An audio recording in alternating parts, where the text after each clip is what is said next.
जय हिंद दोस्तों। New Chanakya competition classes में आपका हार्दिक स्वागत है। दोस्तों, आज मैं आप लोगों के लिए 40 महत्वपूर्ण प्रश्नों की श्रृंखला लाया हूं जो कि राष्ट्रीय मानवाधिकार संरक्षण 1993 से संबंधित है। पहला क्वेश्चन है, मानवाधिकारों की सार्वभौमिक घोषणा के अनुच्छेद 4 में खालिस्तान का विवरण प्रस्तुत किया गया है। तो इसका राइट ऑप्शन होगा ए, गुलामी से स्वतंत्रता का। अगला क्वेश्चन, नवंबर 2018 में उत्तर प्रदेश मानवाधिकार आयोग के अध्यक्ष निम्नलिखित में से कौन रहे? तो इसका राइट ऑप्शन होगा बी, न्यायमूर्ति एस रमफत आलम। नोट पॉइंट में दिया है, वर्तमान में उत्तर प्रदेश मानवाधिकार आयोग के अध्यक्ष जस्टिस बालाकृष्ण नारायण हैं, जो कि 5 जून 2021 में बने थे। अगला क्वेश्चन है, राष्ट्रीय मानवाधिकार आयोग भारत में कब स्थापित हुआ? तो इसका राइट ऑप्शन होगा सी, 1993 में। नेक्स्ट क्वेश्चन, संयुक्त राष्ट्र की एक अंतर्राष्ट्रीय मानवाधिकार संधि कौन सी है जिसका उद्देश्य दिव्यांग व्यक्तियों के अधिकार की रक्षा करना है? तो इसका राइट ऑप्शन होगा डी, विकलांग व्यक्तियों के अधिकारों पर संधि पत्र। नोट पॉइंट, संयुक्त राष्ट्र की महासभा ने दिसंबर 2006 में विकलांगता संधि पत्र को अपनाया था। अगला क्वेश्चन, वैश्विक स्तर पर मानवाधिकार की घोषणा का वैधानिक स्वरूप है? तो इसका राइट ऑप्शन होगा ए, संयुक्त राष्ट्र सभा का सामान्य प्रस्ताव। अगला क्वेश्चन, मानवाधिकारों की सार्वभौम घोषणा की मसौदा समिति की अध्यक्षता किसने की? तो इसका राइट ऑप्शन होगा बी, एलेनोर रूजवेल्ट ने। अगला क्वेश्चन, मानवाधिकारों की सार्वभौमिक घोषणा में उल्लिखित मानवाधिकार के सिद्धांत का भारतीय संविधान के किन अनुच्छेदों में निहित है? तो इसका राइट ऑप्शन होगा बी, अनुच्छेद 12 से 35। अगला क्वेश्चन, मानवाधिकार की ड्राफ्टिंग कमेटी के चेयरमैन कौन थी? तो इसका राइट ऑप्शन होगा बी, एलेनोर रूजवेल्ट। अगला क्वेश्चन, संयुक्त राष्ट्र द्वारा मानवाधिकार दिवस के रूप में निम्नलिखित में से कौन सा दिन मनाया जाता है? तो इसका राइट ऑप्शन होगा बी, 10 दिसंबर को विश्व मानवाधिकार दिवस मनाया जाता है। अगला क्वेश्चन, भारत के संविधान में उल्लिखित निम्न में से कौन सा अधिकार मानव अधिकारों की सार्वभौम घोषणा में उल्लिखित नहीं है? ऑप्शन ए, समान नागरिकता संहिता, ये भी नहीं उल्लिखित है। ऑप्शन बी, जंगलों का संरक्षण, सुधार और सुरक्षा, ये भी नहीं उल्लिखित है। इसका राइट ऑप्शन होगा ए और बी दोनों नहीं। अगला क्वेश्चन है, राज्य मानवाधिकार आयोग का अध्यक्ष होता है? तो इसका राइट ऑप्शन होगा सी, उच्च न्यायालय का सेवानिवृत्ति मुख्य न्यायाधीश। नोट पॉइंट, उत्तर प्रदेश राज्य मानवाधिकार आयोग की स्थापना मानवाधिकार अधिनियम 1993 की धारा 21 के तहत 7 अक्टूबर 2002 को की गई थी। अगला क्वेश्चन, मानवाधिकारों का प्रथम सम्मेलन किस देश में आयोजित किया गया था? तो इसका राइट ऑप्शन होगा बी, तेहरान में। नोट पॉइंट, मानवाधिकारों का प्रथम अंतर्राष्ट्रीय सम्मेलन 13 मई 1968 को हुआ था। अगला क्वेश्चन, राष्ट्रीय मानवाधिकार आयोग का अध्यक्ष कौन होता है? तो इसका राइट ऑप्शन होगा ए, उच्चतम न्यायालय का पूर्व मुख्य न्यायाधीश।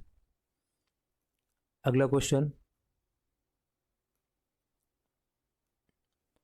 थाने में मानवाधिकार संरक्षण के लिए आप किस प्रकार का कार्य करेंगे?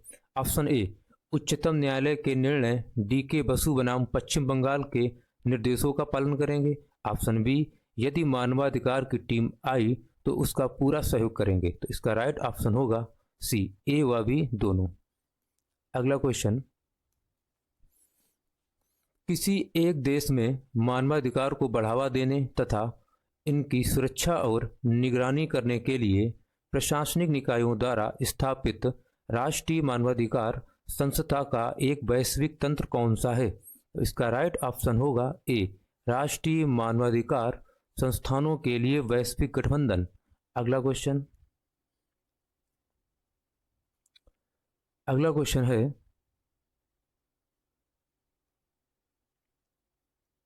अगला क्वेश्चन है, राष्ट्रीय मानवाधिकार आयोग का अध्यक्ष कौन होता है? तो इसका राइट ऑप्शन होगा ए, उच्चतम न्यायालय का पूर्व मुख्य न्यायाधीश। अगला क्वेश्चन, मानवाधिकार अधिनियम के तहत राष्ट्रीय मानवाधिकार कमीशन भारत में किस वर्ष स्थापित किया गया था? इसका राइट ऑप्शन होगा ए, 12 अक्टूबर 1993 को।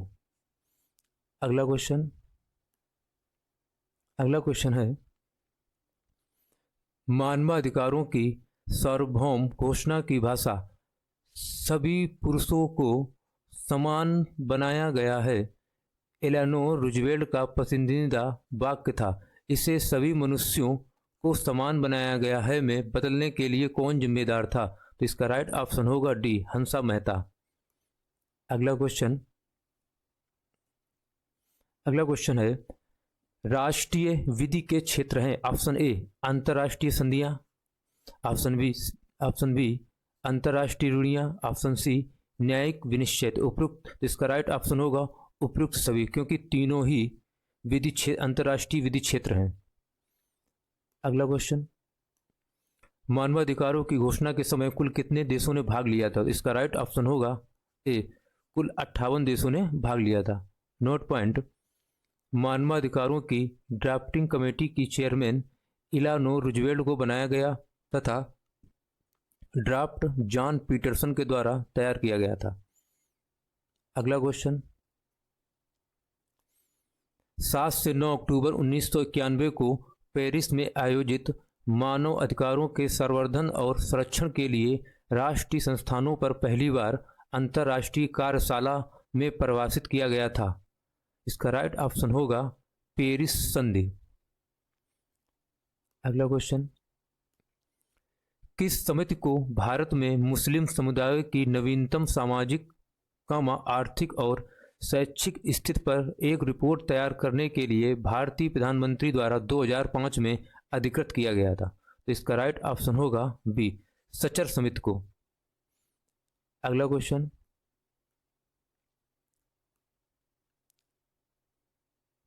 अगला क्वेश्चन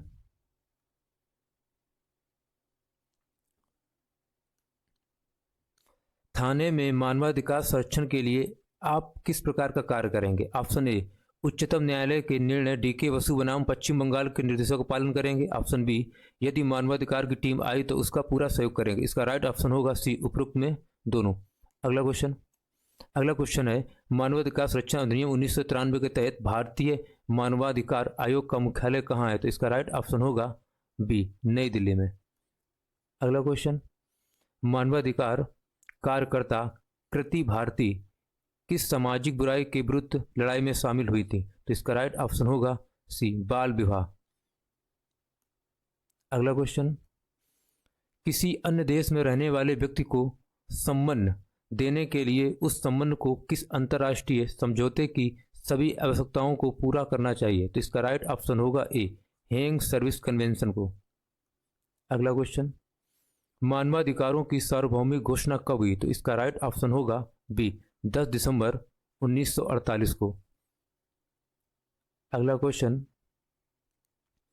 मानवाधिकारों की सार्वभौमिक घोषणा को क्या कहा जाता है? तो इसका राइट ऑप्शन होगा बी, अधिकारों का मैग्ना कार्टा।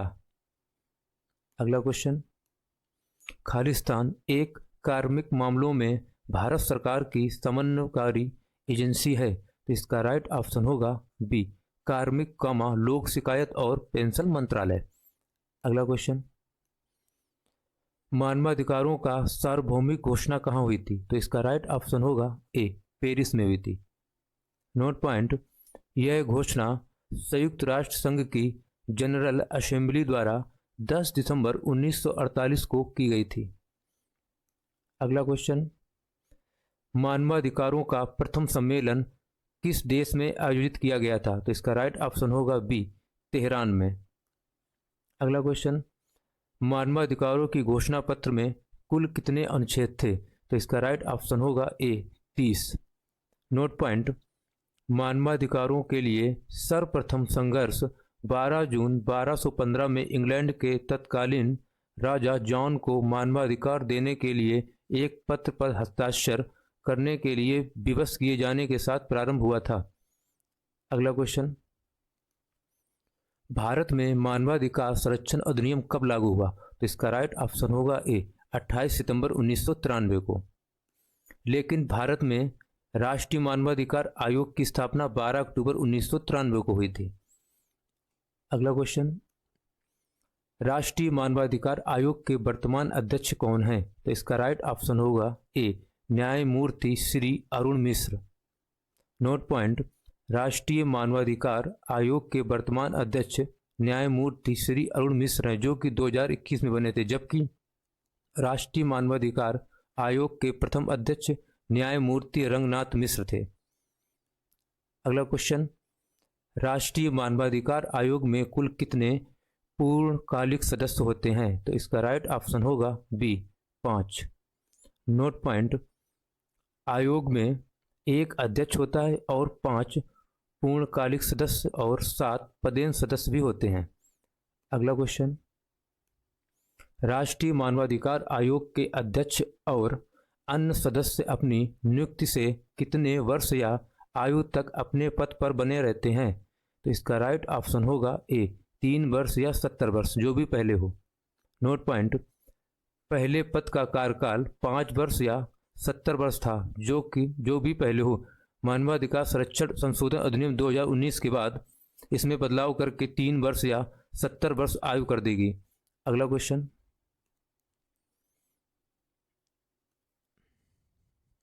राष्ट्रीय मानवाधिकार आयोग के अध्यक्ष व सदस्यों की नियुक्ति कौन करता है? तो इसका राइट ऑप्शन होगा बी राष्ट्रपति।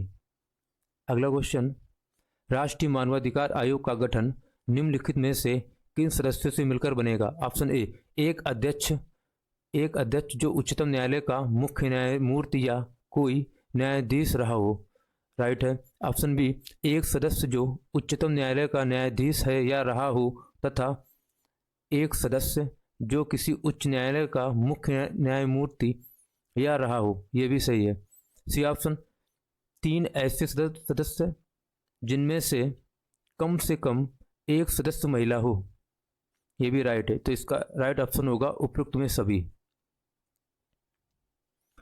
अगला क्वेश्चन, राष्ट्रीय मानवाधिकार आयोग का मुख्यालय कहाँ है? तो इसका राइट ऑप्शन होगा सी नई दिल्ली में।